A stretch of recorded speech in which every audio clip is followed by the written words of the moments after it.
WhatsApp guys, আসসালামু আলাইকুম। তোমরা সবাই কেমন আছো? দেখো, এটা হচ্ছে ইংরেজি ফার্স্ট পেপার, আলফাতা পাবলিকেশন, বার্ষিক পরীক্ষা, নবম শ্রেণী। দেখে নাও।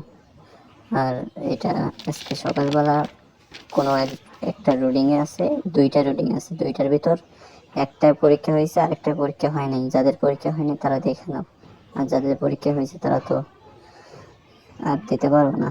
আমি অনেক অনেক দুঃখিত, আমি দিতে পারিনি।